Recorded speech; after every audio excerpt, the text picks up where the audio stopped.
Assalamualaikum warahmatullahi wabarakatuh.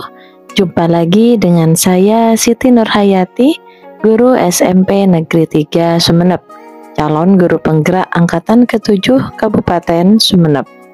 Pada kesempatan kali ini saya melakukan aksi nyata berupa sosialisasi modul 1.2 nilai dan peran guru penggerak.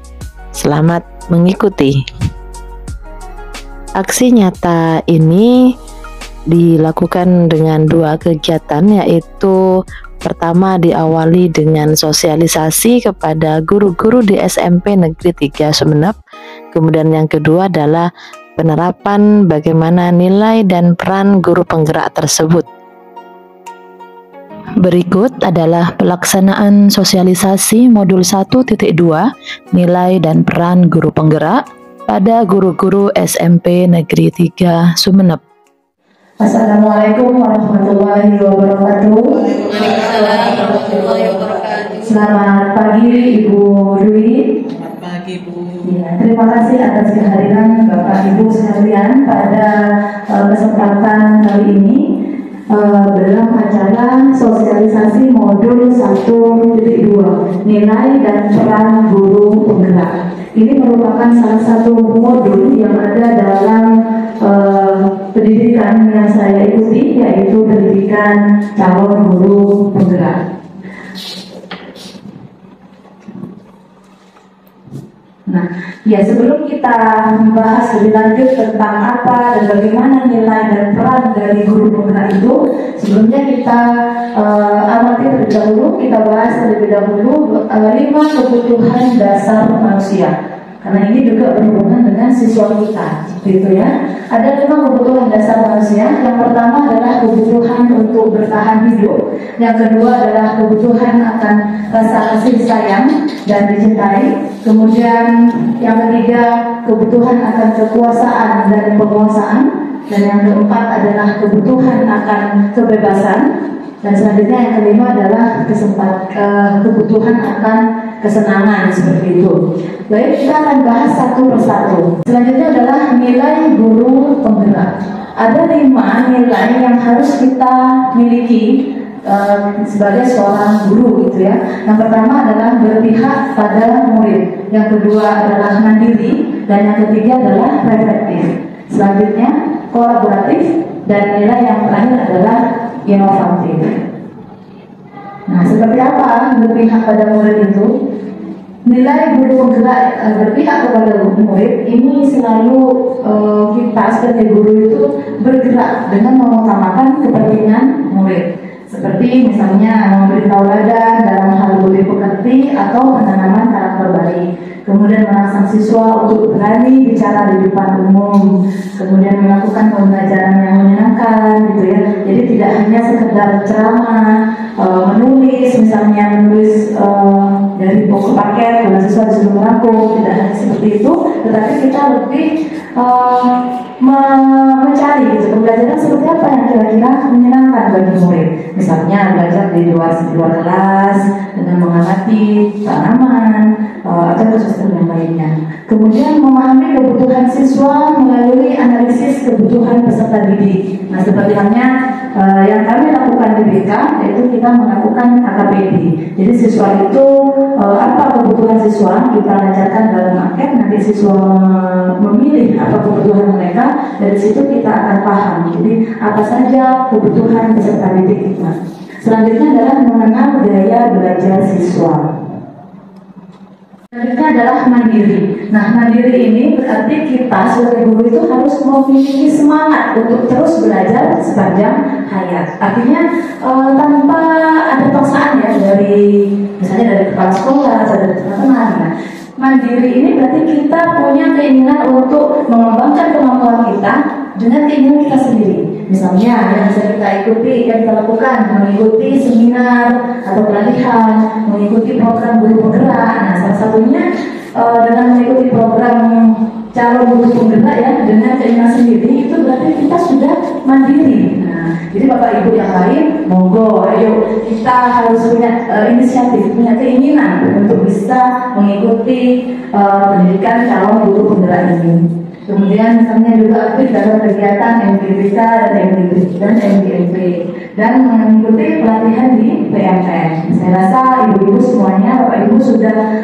memanfaatkan ya PMN yang ada gitu, sudah mengikuti seminarnya, mengerjakan aksi nyatanya gitu ya. Itu sesuatu yang luar biasa sekali. Dan itu salah satu contoh bahwa kita itu sudah mandiri gitu, memiliki nilai mandiri. Ya, itu tadi tentang inovatif. Nah, selanjutnya adalah peran guru penggerak. Nah, seperti apa sih peran kita gitu ya? Yang pertama adalah sebagai pemimpin pembelajaran. Kemudian yang kedua, bisa menjadi coach bagi guru yang lain. Kemudian yang ketiga adalah mendorong kolaborasi. Dan yang keempat, mewujudkan kepemimpinan murid. Yang kelima adalah menggerakkan komunitas praktisi. Jadi kita itu mampu menggerakkan komunitas praktisi. Nah, kelima nilai guru penggerak ini, peran guru penggerak inilah yang harus kita miliki. Biar tidak penasaran, kita bahas satu persatu. Dari peran yang pertama, yaitu sebagai pemimpin pembelajaran. Demikianlah Bapak Ibu pemaparan saya tentang nilai dan peran dari guru penggerak. Nah, barangkali dari pemaparan tadi ada yang ingin Bapak Ibu tanyakan. Monggo, silakan. Oh ya, silakan Bu Yayan. Oh ya, silakan. Terima kasih Bu Siti Nurhayati.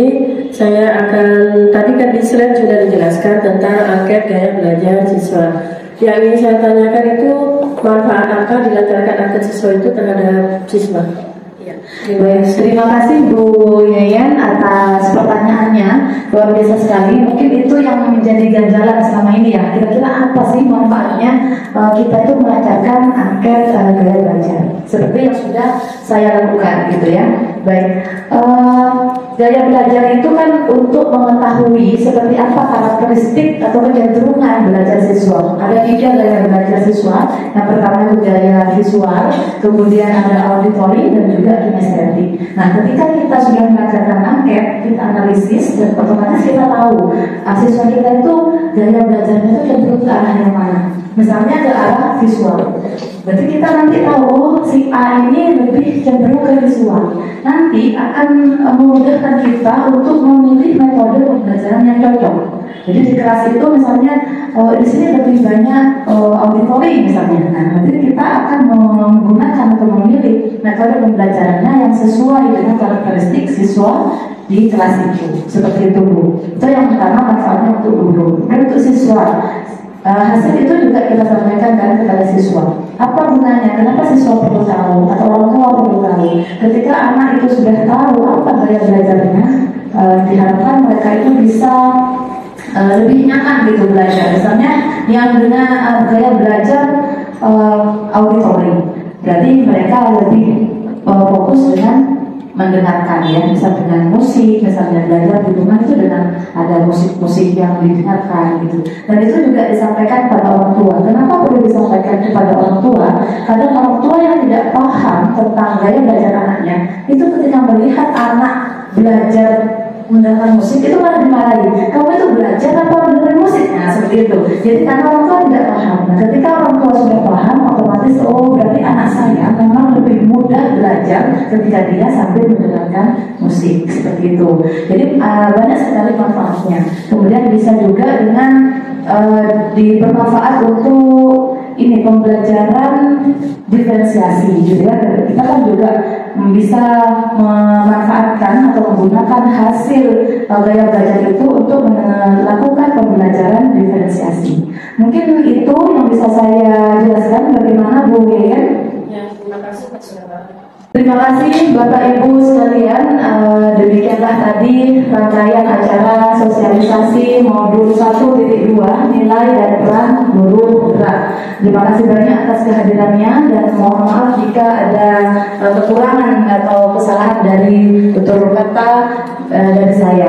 Baiklah, terima kasih sekali lagi saya ucapkan dan saya akhiri. Assalamualaikum warahmatullahi wabarakatuh.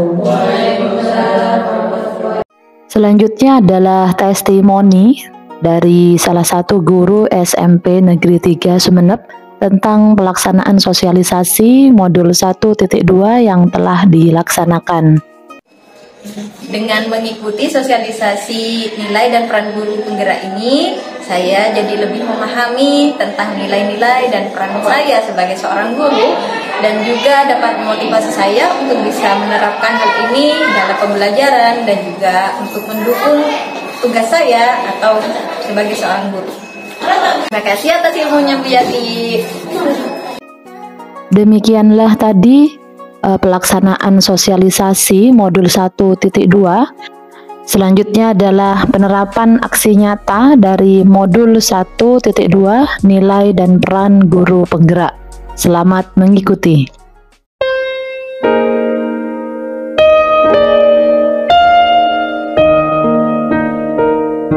Tanah airku tidak kulupakan, kan terkenal selama hidupku. Biarpun saya pergi jauh, tidak akan hilang dari kalbu.